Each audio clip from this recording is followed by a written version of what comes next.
todos aquellos que están aquí hoy, a pesar de ser un feriado largo de Semana Santa. Esperamos en el Señor que su palabra hoy sea en gran manera usada por Él para bendecir nuestras almas. Vamos a orar de nuevo en la presencia de nuestro Dios y pedir su bendición.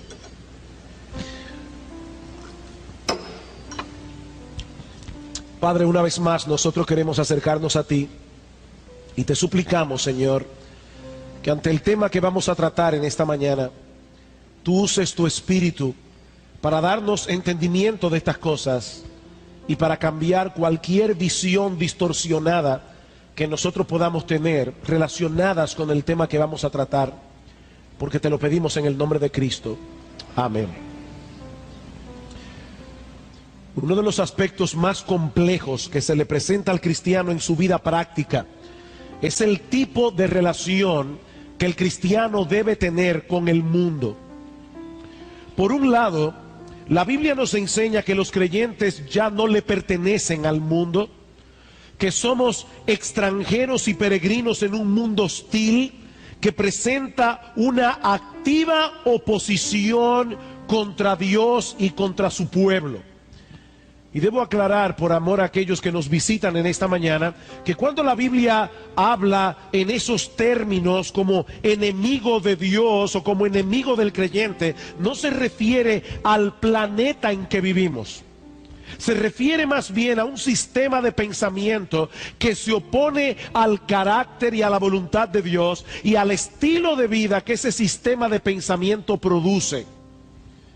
En ese sistema de pensamiento mundano, no es la gloria de Dios la que debemos procurar por encima de todo, sino nuestra propia gloria y nuestro propio placer. Lo importante no son las cosas que trascienden esta vida, las cosas que tienen valores eternos, sino aquellas que me brindan una satisfacción inmediata y temporal. Es ese sistema de pensamiento y es ese estilo de vida el que el creyente debe rechazar con todas las fuerzas de su ser.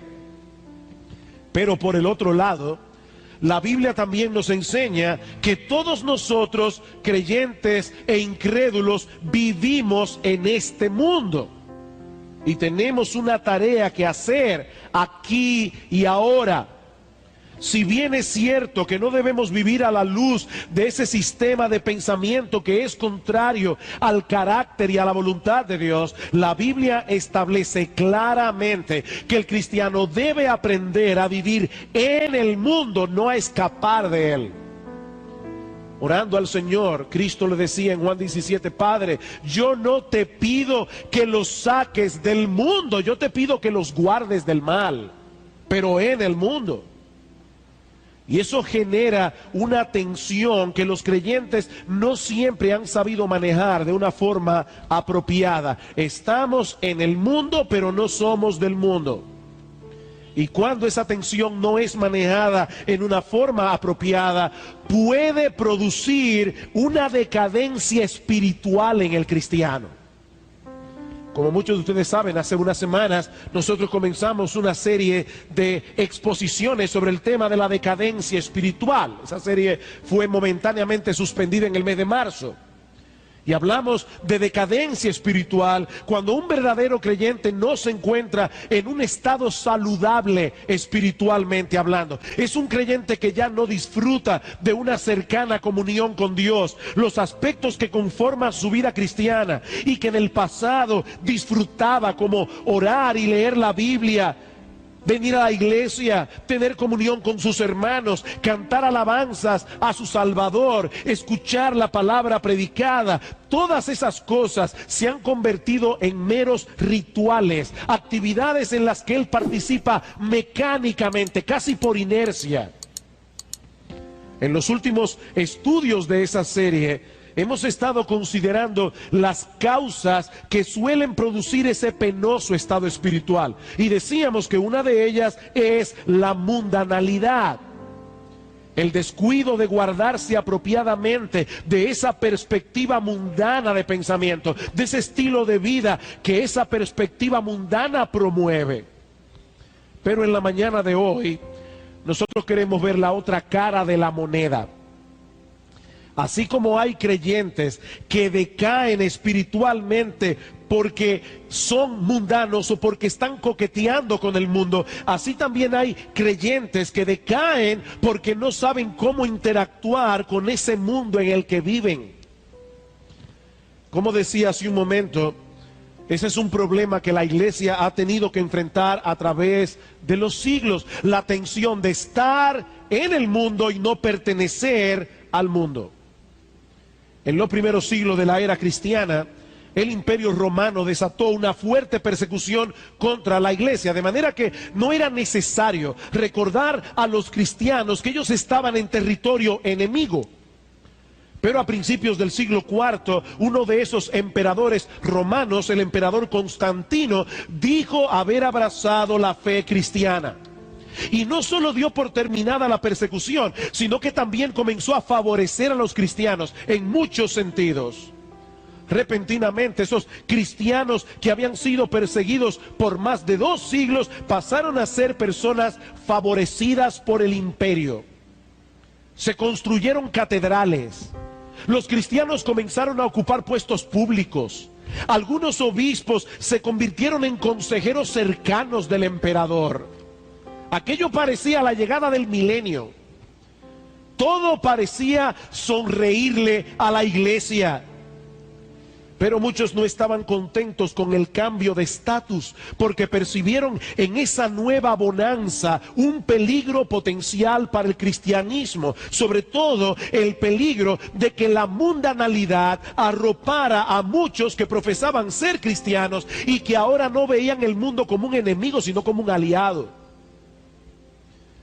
Lamentablemente, en vez de desarrollar una perspectiva bíblica del tipo de relación que los creyentes deben tener con el mundo, muchos decidieron apartarse literalmente de él, y así nacieron los monasterios medievales.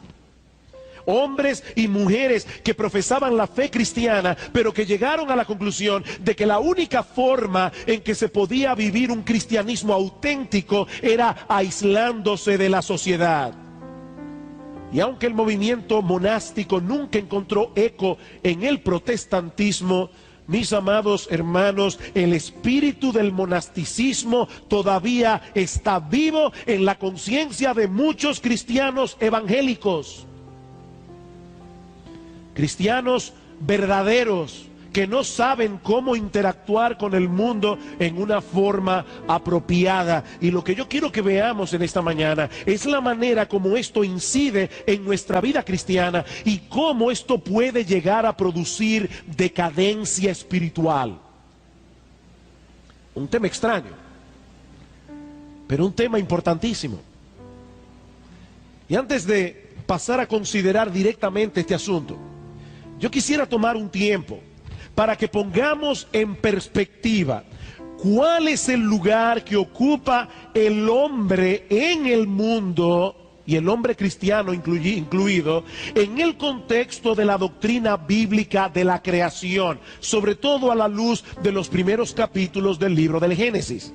Libro del Génesis, capítulo 1.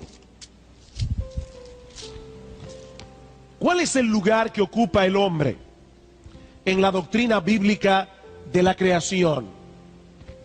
Aunque la biología moderna se ha empeñado en presentar al hombre como un animal, claro, ellos dicen un animal racional, pero animal a final de cuentas, en el primer capítulo del Génesis nosotros vemos una diferencia marcada entre la creación del hombre y el resto de los seres vivos que pueblan este planeta. Noten el capítulo 1, versículo 11 y 12.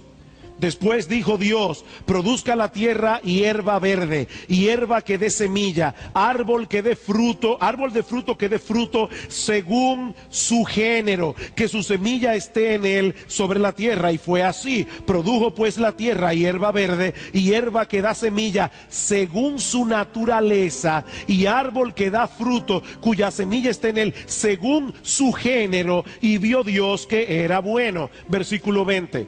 Dijo Dios: produzcan las aguas seres vivientes y aves que vuelen sobre la tierra en la abierta expansión de los cielos. Y creó Dios los grandes monstruos marinos y todo ser viviente que se mueve, que las aguas produjeron según su género, y toda ave alada según su especie. Y vio Dios que era bueno.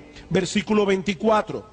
Luego dijo Dios: produzca la tierra seres vivientes según su género, bestias y serpientes y animales de la tierra según su especie. Y fue así. E hizo Dios animales de la tierra según su género, y ganado según su género, y todo animal que se arrastra sobre la tierra según su especie.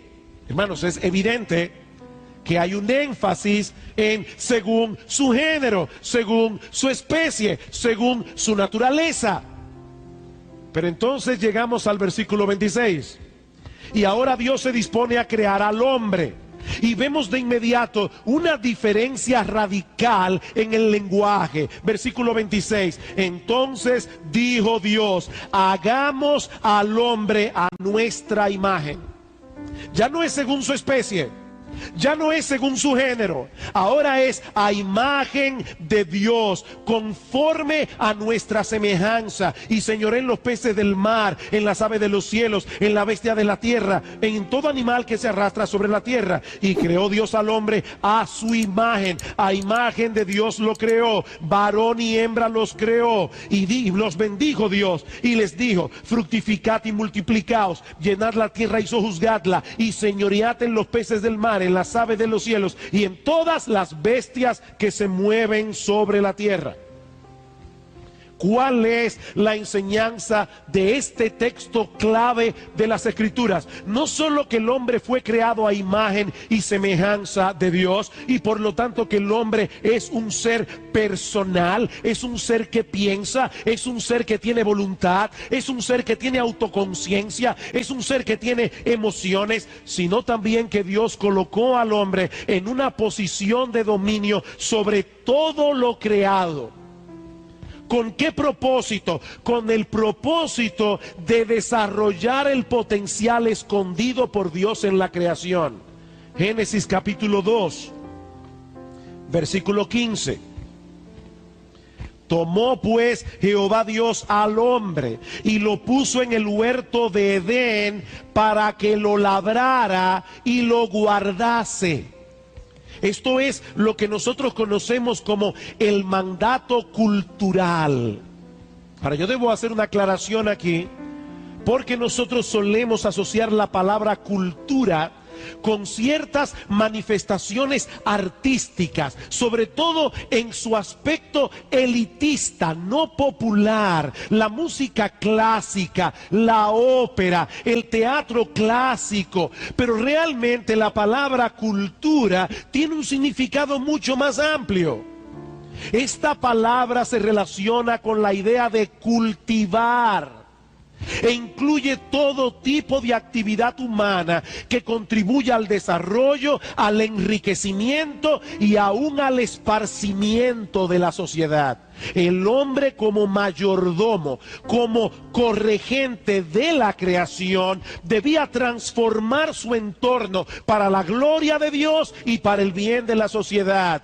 De manera, mis hermanos, que el trabajo no fue parte del castigo divino por causa de haber pecado, sino un aspecto fundamental de la responsabilidad que el hombre tenía desde el principio como mayordomo de Dios. Si el hombre hubiese permanecido en obediencia, todos los aspectos de su vida hubiesen sido sagrados. No solo su tiempo de comunión con Dios, sino también el desempeño de sus labores cotidianas en el cumplimiento del mandato cultural. Pero nuestros primeros padres no permanecieron en la condición en la que fueron creados, se rebelaron contra Dios y todos los aspectos de la vida humana quedaron trastornados por causa del pecado. La relación del hombre con Dios, la relación del hombre con el hombre, la relación del hombre con la naturaleza. Génesis capítulo 3, versículo 17. Y al hombre dijo Dios: por cuanto obedeciste a la voz de tu mujer y comiste del árbol de que te mandé diciendo no comerás de él, maldita será la tierra por tu causa, con dolor comerás de ella todos los días de tu vida, espinos y cardos te producirá y comerás plantas del campo, con el sudor de tu rostro comerás el pan hasta que vuelvas a la tierra, porque de ella fuiste tomado, pues polvo eres y al polvo volverás. Noten, hermanos, que el trabajo en sí no fue parte del castigo. El castigo fue el dolor y el sentido de frustración que el hombre habría de experimentar a partir de ese momento, conectado con su trabajo. Ese es el castigo. El hombre perdió el paraíso por causa de su pecado, y nunca más lo volvería a recobrar hasta que Dios restaurara por completo todo el daño que el pecado había causado. Y es precisamente en este punto de la historia donde entra en juego otra doctrina. Ya vimos la doctrina de la creación. Veamos ahora la doctrina de la redención. Tan pronto el pecado hizo su entrada en el mundo, Dios hizo la promesa de enviar un redentor. Por medio de ese redentor, todos los efectos dañinos del pecado serían revertidos. Génesis capítulo 3, versículo 15.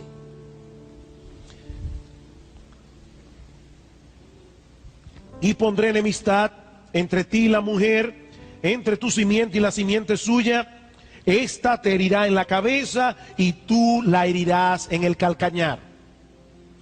Dios está prometiendo, va a venir un hombre nacido de mujer que va a aplastarle la cabeza a la serpiente. Y a partir de esa promesa, Dios comienza a revelar a su pueblo detalle tras detalle acerca de ese redentor que habría de venir. De hecho, todos los judíos del Antiguo Testamento que se salvaron porque esperaban con fe el cumplimiento de esa promesa.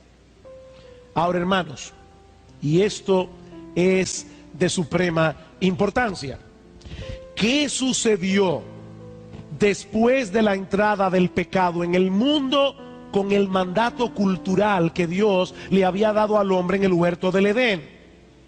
Continúa siendo un deber del hombre desarrollar el potencial de la creación para la gloria de Dios y para el bien de la sociedad humana. Por supuesto que sí. Tanto creyentes como incrédulos tienen la responsabilidad de cultivar la creación. Y tanto creyentes como incrédulos han sido dotados de diversas capacidades para llevar a cabo esa labor, aunque los incrédulos no reconozcan que es Dios que los ha capacitado en su gracia común. Noten cómo continúa la historia bíblica después de la entrada del pecado. Génesis capítulo 4.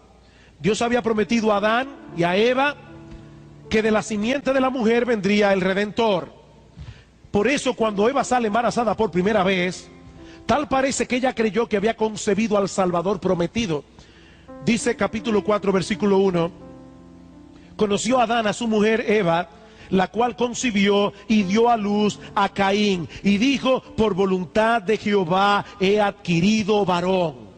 Algunos eruditos creen que esa frase debe ser traducida: con la ayuda del Señor he dado a luz al hombre. Ese es el hombre. Por eso le llamó Caín. De paso, hermano, pocas veces las madres han cometido un error de juicio tan grande como el de Eva. A su primer hijo le llamó Caín. Un nombre que algunos eruditos traducen como posesión e incluye la idea de valía. Este es el hombre, este es el Redentor prometido. Y al segundo hijo le llamó Abel, que significa vanidad. Esa es la misma palabra que aparece en Eclesiastés capítulo 1 versículo 2, cuando dice: vanidad de vanidades, Abel de los Abeles, todo es vanidad. Pero en vez del Redentor, ese hijo primogénito vino a ser el primer homicida de la historia, cuando mató a su hermano por envidia. Pero entonces, en la historia bíblica, nosotros vemos que Dios hace algo bien extraño. no solamente le perdona la vida a Caín a pesar de su homicidio, sino que también decide protegerlo para que otros no le hagan a él lo que él le hizo a su hermano. Génesis capítulo 4, versículo 14. Dice Caín a Dios: he aquí me echas hoy de la tierra, y de tu presencia me esconderé, y seré errante y extranjero en la tierra, y sucederá que cualquiera que me hallare me matará. Y le respondió Jehová: ciertamente cualquiera que matare a Caín 7 veces será castigado. Entonces Jehová puso señal en Caín para que no lo matare cualquiera que le hallara. Y nosotros nos preguntamos: ¿y cuál fue el propósito de Dios de dejar a Caín en vida? De dejarlo vivo. Sigamos leyendo. Versículo 16. Salió pues Caín de delante de Jehová y habitó en tierra de Nod, al oriente de Edén, y conoció Caín a su mujer. Algunas personas creen que ya, porque leyeron ese versículo, descubrieron un error en la Biblia, porque ¿con quién se casó Caín? Se casó con una de las hijas de Adán y Eva, con una de sus hermanas, porque en ese tiempo no había ningún problema en que eso pasara. Era la única manera en que se podía poblar la tierra. Eso no es ningún inconveniente. Dios es Dios, y Él puede decidir cuando quiera cambiar una ley que Él mismo puso. Pero sigamos leyendo. Conoció Caín a su mujer, la cual concibió y dio a luz a Enoc. ¿Y qué hizo Caín? Edificó una ciudad y llamó el nombre de la ciudad del nombre de su hijo Enoc. Y luego continúa narrando sobre la genealogía de Caín. Dice en el versículo 20: y Ada dio a luz a Jabal, el cual fue padre de los que habitan en tiendas y crían ganados. Y el nombre de su hermano fue Jubal, el cual fue padre de todos los que tocan arpa y flauta. Y Sila también dio a luz a Tubal-Caín, artífice de toda obra de bronce y de hierro. Los descendientes de Caín comenzaron de inmediato a cumplir el mandato cultural. Ellos no lo estaban haciendo para la gloria de Dios, pero aún así, mis hermanos, ellos estaban haciendo el trabajo que Dios ordenó al hombre que hiciera en el huerto del Edén. Mis hermanos, todos nosotros tenemos la responsabilidad de cultivar la creación, haciendo uso de los dones y talentos creativos que Dios reparte a todos los hombres en su gracia común, independientemente de si son creyentes o no. A través de la historia, muchos incrédulos han producido grandes obras de arte de increíble hermosura y genialidad. Muchos incrédulos han contribuido al avance de la ciencia, al avance de la tecnología. Muchos incrédulos han hecho descubrimientos de enorme importancia para el desarrollo de la civilización. ¿Saben por qué? Porque Dios los ha dotado en su gracia común de un montón de capacidades distintas para que lleven a cabo el mandato cultural. Esa labor ya dejó de ser sagrada por causa de la caída. Muchas veces nosotros decimos que no debemos hacer distinción entre lo sagrado y lo secular, pero hay un sentido, mis hermanos, en lo que nosotros sí debemos hacer esa distinción. En la Biblia nosotros vemos una separación marcada entre el reino de Dios, el avance del reino de Dios y el quehacer temporal que el hombre debe llevar a cabo en este mundo. Hay una diferencia entre lo secular y lo sagrado, en el sentido de que hay cosas que pertenecen a la vida aquí y ahora, mientras que hay otras que son separadas de su uso común para el uso exclusivo de la adoración a Dios. En el tabernáculo, por ejemplo, Dios le dio una fórmula a los judíos para que elaboraran un perfume que debía ser usado en el tabernáculo. Y Dios dice claramente, ese perfume no lo debe usar ningún israelita para oler bien, porque es un perfume sagrado, es un perfume que Dios había apartado de su uso común para su adoración. Pero mis hermanos, ese quehacer, esa labor temporal o secular sigue siendo honorable, porque es el mismo Dios el que ordenó que se hiciera. Es el mismo Dios el que capacita al hombre en su gracia común para que ese trabajo sea hecho. De manera, mi hermano, que cuando tú te diriges a tu puesto de trabajo cada mañana, tu trabajo secular no es menos digno que el de aquel pastor que se dirige a su oficina en la iglesia para servir al Señor en el ministerio. Ambos son siervos de Dios y ambos deben hacer lo que hacen para la gloria de Dios y el bien de la sociedad. Fue el entendimiento de esta doctrina lo que impulsó el enorme progreso que experimentaron los países del norte de Europa que abrazaron la reforma protestante en el siglo XVI. El comercio, la ciencia, las artes, la industria, todo fue permeado por esa perspectiva de hacer las cosas con excelencia, porque la estamos haciendo para la gloria de Dios y para el bien del prójimo. Esos hombres entendieron que todos nosotros tenemos un llamado distinto para servir en la sociedad, poniendo nuestros dones y talentos al servicio del mandato cultural. El artista protestante no tenía que justificar su labor pintando cuadros que inspiraran devoción religiosa, como hacían los artistas católicos romanos en la Edad Media. Ellos no sentían la presión de la iglesia de que ellos debían santificar su arte, usándolo para promover intereses religiosos y morales. No, el mero hecho de hacer un cuadro que produjera un placer estético era suficiente. Eso es parte del mandato cultural. Es por eso que pintores como Rembrandt o Durero, que abrazaron la cosmovisión reformada, yo no sé si eran verdaderos cristianos en todo el sentido de la palabra. Durero era muy amigo de Martín Lutero.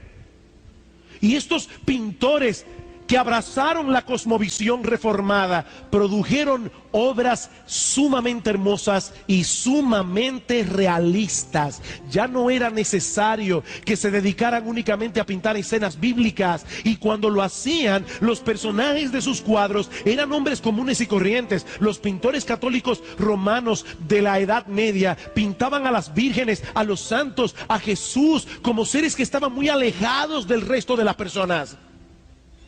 Ellos ya dejaron de pintar los cuadros así. Hay un cuadro de Rembrandt sobre la crucifixión del Señor, y cuando uno ve el cuadro, uno se da cuenta del pensamiento que Rembrandt tenía. El cuadro pinta a Jesús como un ser humano normal, porque eso era lo que era Jesús. Ahora, ¿saben cuál detalle incluyó Rembrandt en el cuadro? Se incluyó a sí mismo cargando la cruz donde Cristo fue crucificado. De esa manera Rembrandt estaba diciendo: yo fui uno de los que lo clavó en la cruz del Calvario. Tenían otra forma de pensar. Como dice Michael Horton, la reforma enfatizó la verdad de que Dios se había hecho humano en la persona de Cristo, dignificando así la vida terrenal y secular. La creación era un motivo digno de ser plasmado en un lienzo, porque era la creación de Dios. Los músicos no tenían que justificar su arte componiendo música sacra únicamente. Ellos podían componer música hermosa para el deleite de los que la escuchan. Esa era la mentalidad de Johann Sebastian Bach, un cristiano a carta cabal. Esa era la mentalidad de Händel. Ellos no tenían que justificar su acción artística, porque eso era parte del mandato cultural. Un autor cristiano llamado Hans Ruckmaker, fundador del Departamento de Historia del Arte en la Universidad Libre de Ámsterdam, este hombre resumió de manera genial este pensamiento en el título de uno de sus libros. Se titula: El arte no necesita justificación. El arte no necesita justificación. Pero ¿saben qué, mis hermanos? Lo mismo podemos decir de cualquier otra vocación. Un arquitecto cristiano no tiene que justificar su labor profesional diseñando iglesias. Un juez cristiano no ha sido llamado a cristianizar la sala del juzgado, orando antes de cada juicio o leyendo una porción de la Biblia. Lo que él hace es lo que él debe de hacer: impartir justicia. Eso es parte del mandato cultural. Por supuesto, ellos no pueden dejar de ser cristianos en el desempeño de su vocación, pero al mismo tiempo deben empeñarse en hacer las cosas con excelencia, porque tienen una clara conciencia de que están sirviendo a Dios y a su generación con todo lo que ellos hacen. Pocos textos de la Biblia presentan esta enseñanza tan clara como Colosenses capítulo 3. Colosenses capítulo 3.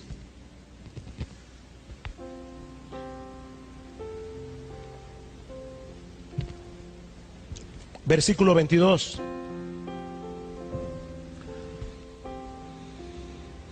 Siervos, obedeced en todo a vuestros amos terrenales.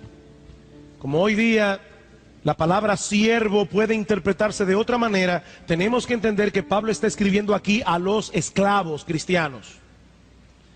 Personas que le pertenecían a un amo. Algunos de esos esclavos tenían preparación académica y funcionaban como tutores o maestros de los niños en la casa. Pero otros esclavos lo que hacían era la labor de un esclavo: limpiar pisos, hacer la comida, mantener la casa en orden. ¿Y qué les dice Pablo a estos siervos cristianos? Obedeced en todo a vuestros amos terrenales, no sirviendo al ojo como los que quieren agradar a los hombres, sino con corazón sincero, temiendo a Dios. Y todo lo que hagáis, desde limpiar un baño hasta hacer la comida, todo lo que hagáis, hacedlo de corazón, como para el Señor y no para los hombres, sabiendo que del Señor recibiréis la recompensa de la herencia, porque a Cristo el Señor servís. Pablo les está diciendo: siervos, aparte de lo que su amo les pide, ustedes tienen un mandato de Dios. Cristo es vuestro Señor y ustedes sirven a vuestro Señor no solamente cuando vienen a la iglesia y cantan himnos y escuchan su palabra, sino cuando limpian una gaveta, cuando ordenan las ropas, cuando hacen la comida, cuando limpian el piso. Hasta aquí ya me imagino a algunos pensando: bien, pastor, todo eso está fantástico, pero ¿qué tiene que ver todo eso con la decadencia espiritual?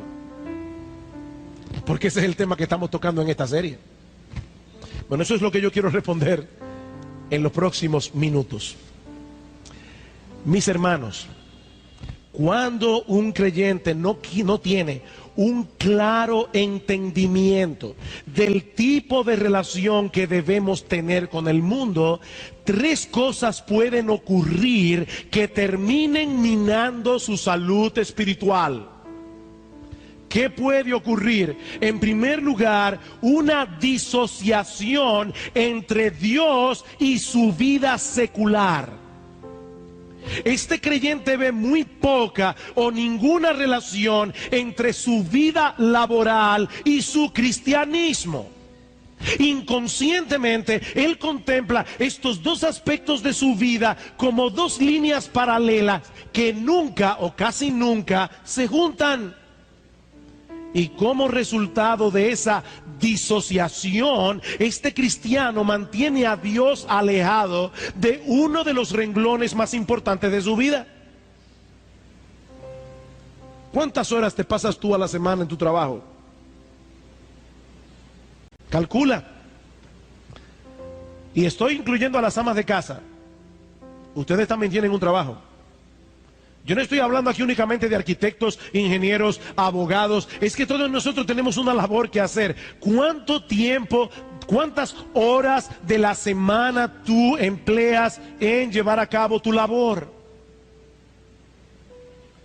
¿Qué pasa cuando nosotros alejamos a Dios de ese aspecto de nuestra vida? Mis hermanos, la Biblia dice que aún las cosas más cotidianas, como comer o beber, debemos hacerlo todo para la gloria de Dios. Primero los Corintios 10:31. Cuánto más nuestra vida laboral, a la que dedicamos tantas horas de nuestro tiempo cada semana. Nosotros no podemos desconectar nuestro cristianismo de nuestra vida laboral, porque el mismo Dios que nos salvó es el mismo Dios que nos llamó, es el mismo Dios que nos capacitó para que contribuyamos de alguna manera al cumplimiento del mandato cultural. Hay un libro escrito por la que fue esposa de Francis Schaeffer, Edith Schaeffer. Y ese libro se titula El arte escondido. Él dice allí que todos nosotros, al haber sido creados a la imagen de Dios, tenemos que tener escondido por ahí alguna capacidad artística. Ahora ella dice, yo no estoy hablando de que todos los cristianos tienen que saber escribir un poema o una buena prosa, o que todos los cristianos deben saber dibujar, o que todos los cristianos deben poder componer música. Cuando ella habla de arte, se refiere aún al hecho de poner una mesa apetitosa. Como me decía mi esposa cuando veníamos para acá, hay algunas personas que tienen una capacidad para la jardinería que Dios no le dio a otros. Usted puede darme a mí un montón de plantas y yo no sé qué voy a hacer con ellas, pero se la da a una persona que tiene capacidad para hacer jardines hermosos y él va a hacer una maravilla. ¿Saben lo que es eso? El mandato cultural en acción. Eso es exactamente lo que Dios quiere que él haga. Y le dio capacidad para eso. Eso no es carnal. Y no hay que justificar esa capacidad de poner una mesa apetitosa únicamente haciendo comida para los hermanos de la iglesia. Es para Dios. Sea que se trate de un ingeniero, de un taxista, de un ama de casa, de un abogado, de un albañil. Todos tenemos una responsabilidad que cumplir en el mundo en el que Dios nos ha colocado y debemos hacerlo con excelencia para su gloria y el bien de su prójimo. ¿Saben, hermanos, el impacto que va a tener en la vida de un creyente? Cuando ese individuo se dirija a su trabajo con la conciencia de vengo aquí a este lugar a hacer algo para la gloria de Dios. Señor, yo voy a hacer un trabajo que al final de la tarde yo pueda presentar delante de ti y que tú puedas decirme, bien, hijo mío, bien hecho. Buen trabajo en la oficina, bien hecho. ¿Qué impacto va a tener eso en la vida espiritual de los creyentes? Muchos de los cuales desconectan su cristianismo a las 8 de la mañana y lo vuelven a encender a las 7 de la noche cuando van a hacer el devocional familiar. Claro que deben de caer espiritualmente. Dios está fuera de sus vidas en una gran parte de la semana. Lo que estamos diciendo es, hermanos, nosotros tenemos que volver a colocar a Dios en el lugar donde Dios debe ser colocado. Eso es lo que estamos diciendo. Otra posible consecuencia es que nos dediquemos a trabajar con ahínco. Vamos a hacer las cosas con excelencia, pero con una mala motivación. Con una mala motivación. ¿Qué dice Pablo en Colosenses capítulo 3? Siervos, hagan las cosas de corazón. Hagan las cosas bien hechas, pero no para el ojo de vuestro amo terrenal, sino para vuestro Señor. No para que le aumenten el sueldo. Si se lo aumentan, gloria al Señor. Qué bueno. Muchas veces esa es la consecuencia que cosechan las personas laboriosas, pero no siempre. Y el punto es que con sueldo o sin sueldo, yo debo hacer las cosas con excelencia para la gloria de Dios y para el bien de todos los que se van a beneficiar de mi trabajo. A Cristo el Señor servís. Mis hermanos, el señorío de Cristo abarca todo aspecto de la vida humana. Todo aspecto. Como decía Abraham Kuyper, ese gran teólogo holandés, a quien se le pidió precisamente que diera el discurso inaugural en la Universidad Libre de Ámsterdam, donde luego dio clases Hans Rockmaker. Y en ese discurso inaugural, Abraham Kuyper dijo: no existe una sola pulgada en todo el dominio de nuestra vida humana acerca de la cual Cristo no proclame mío. Eso es mío. Todo dominio de la vida humana, Cristo dice, es mío. Yo soy Señor de cada una de esas cosas. Y es precisamente por esa razón que todo lo que hagamos debemos hacerlo de corazón. ¿Saben lo que ocurre cuando un creyente saca a Dios de su vida laboral? Cuando él no ve ninguna relación entre su trabajo y su cristianismo, que entonces se dedica al trabajo con una motivación incorrecta.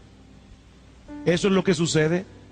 El empeño que ponen a hacerlo bien, en vez de ayudarlo espiritualmente, está alimentando su codicia y su deseo de gloria. Y si hay algo que va a llevar a un cristiano a decaer espiritualmente, es su codicia y su vanagloria. Mi hermano, déjame hacerte una pregunta. ¿Qué te motiva a levantarte cada mañana? Por favor, piénsalo. ¿Cuál es tu motivación para levantarte cada mañana y dirigirte a tu trabajo? Porque si es la motivación de hacerte rico, escucha lo que dice las Escrituras, Proverbios 23, 4 al 5. No te afanes por hacerte rico, sé prudente, desiste. ¿Vas a poner tu confianza en las riquezas, las cuales son ningunas? Es una imprudencia, dice la Biblia, querer ser rico. Ahora fíjense en algo interesante. El mismo libro de Proverbios dice que Dios bendice la diligencia muchas veces con prosperidad económica. Pero la motivación no es el dinero. La motivación es la gloria de Dios y el bien de las almas.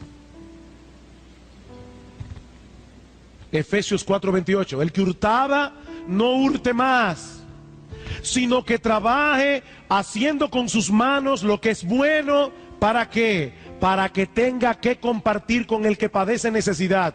¿Qué perspectiva más diferente de las riquezas y de los bienes? Primera Timoteo 6:17. Pablo le dice a Timoteo: a los ricos de este mundo mándales que no sean altivos, que no pongan su esperanza en las riquezas, las cuales son inciertas. Aún a los ricos Pablo les dice: no pongan su esperanza en las riquezas, que hoy las tienes y mañana se evaporan. Pon tu confianza en el Dios vivo, el cual nos da todas las cosas en abundancia para que las disfrutemos. ¿Cuál es tu motivación para hacer bien tu trabajo?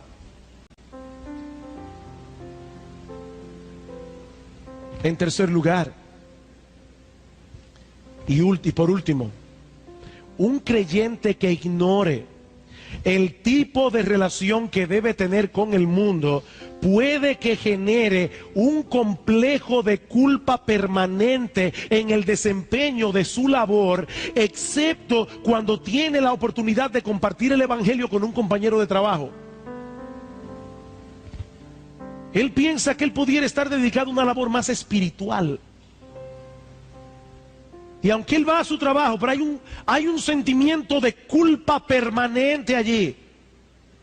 Y por si acaso, hermanos, no es que nosotros veamos ningún problema en que un cristiano tenga el deseo de compartir el mensaje del evangelio con otros. Así debe ser. Pero el creyente no debe ver el trabajo como un mal necesario que solo se justifica cuando de alguna manera nosotros podemos conectarlo con el evangelismo o con las misiones, porque esa no es la perspectiva que la Escritura nos da. La vida laboral, así como la vida artística, no necesita ese tipo de justificación. Vale por sí mismo. Por supuesto, el hecho de ser cristiano, eso ejercerá una influencia determinante en nuestra ética laboral.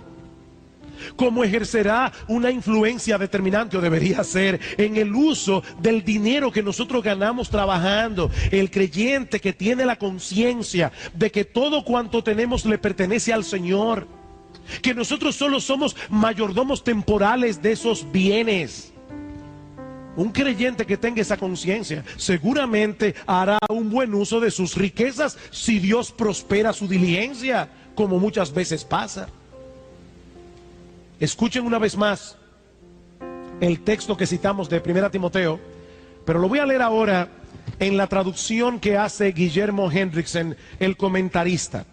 En cuanto a los que son ricos en términos de esta era presente, mándales que no sean orgullosos ni que pongan su esperanza en la incertidumbre de las riquezas, sino en Dios, quien nos provee ricamente con todo para nuestro deleite. Mándales que hagan lo que es bueno, que sean ricos en buenas obras, prontos para dar, dispuestos a compartir, atesorando así para ellos lo que formará un excelente fundamento para la era venidera, para que puedan echar mano de la vida real.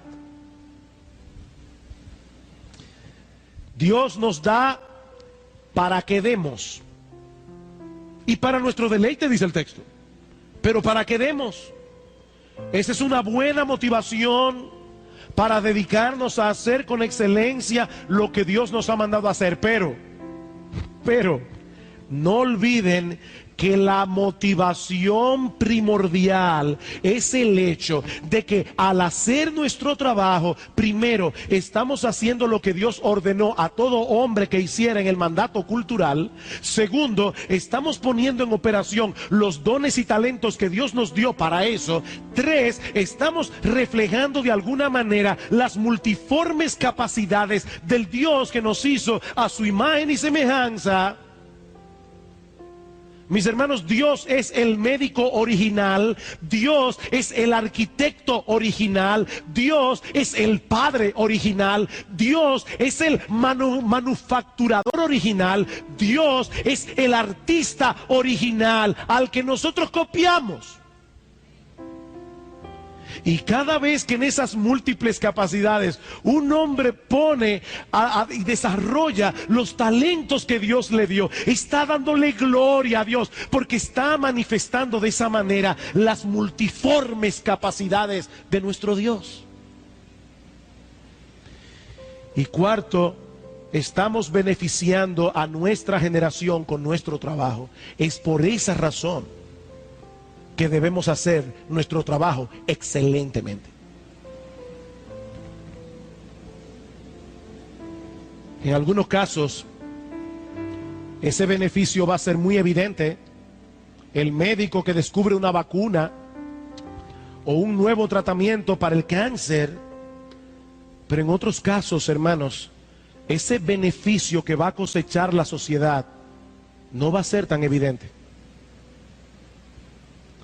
¿Qué pasaría en República Dominicana si la mayoría de las madres se dedicaran a hacer su trabajo, a criar a sus hijos en la disciplina y amonestación del Señor? Y estoy mencionando a las madres de manera particular, no porque estoy excluyendo a los padres, porque la principal responsabilidad es de los padres. Estoy mencionando a la madre porque nuestra generación ha calado aún en la iglesia la idea de que una mujer preparada, una mujer inteligente, no puede ser que se quede como una mediocre en su casa.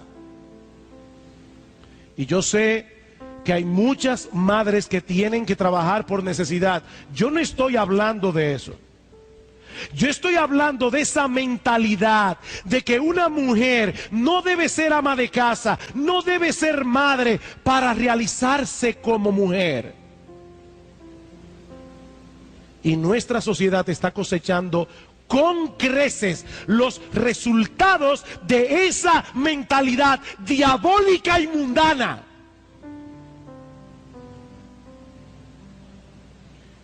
No hay un trabajo que hacer. Y cuando se hace correctamente, aún en la oscuridad de la casa, algo que nadie ve, esa mujer está glorificando a Dios y está sirviéndole a su generación con lo que hace. Esa es la mentalidad que nosotros debemos llevar con nosotros a nuestro lugar de trabajo. Y yo les aseguro que nuestra vida, en sentido general,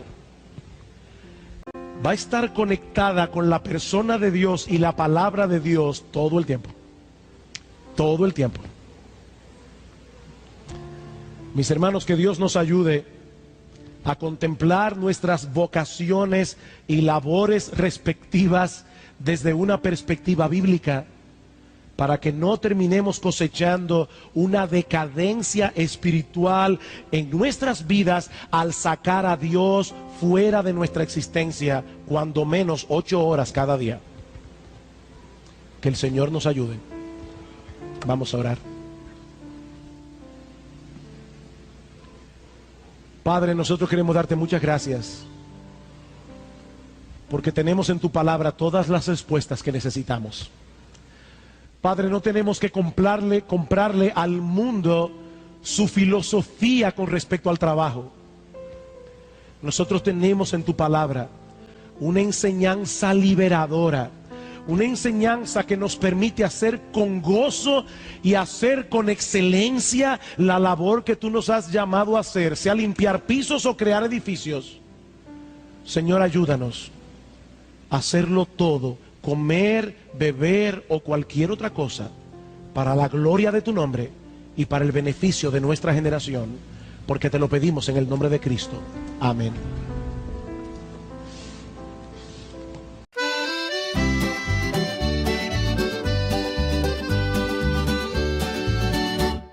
Lasciati scendi un mele tu, un sole che scuria trairà.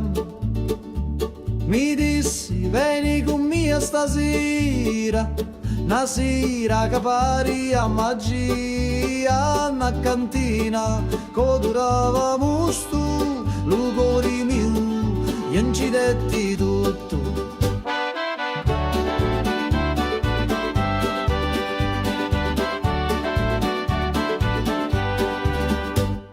Gira chiagnina lenta e sorda, e giro frasso che canta ancora, che non è vino rosso come fuoco, ambivio frasso, scordavo loco, manichini, dove speranza, da sta terra tutto danza.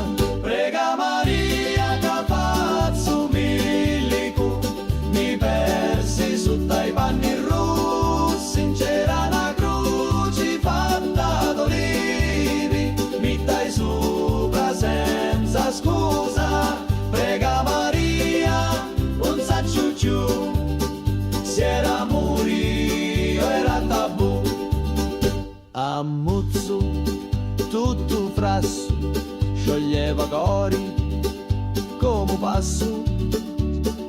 Tu c'era notte in vento, con una luna appesa senza pentimento. Una voce mi chiamava tu funno, scendi ancora un perdi sto mondo. Da cantina il tempo si ferma, ogni goccia è storia eterna.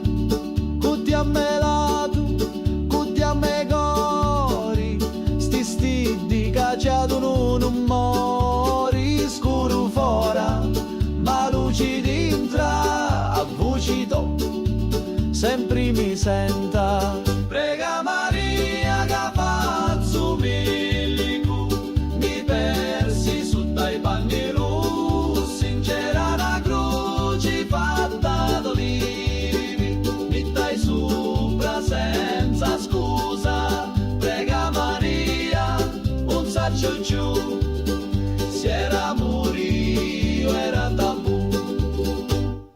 Lassati mi scigno meletu, ogni volta, ogni giornata, a ti attorno in ta cantina, con vino speranza e una picca rovina.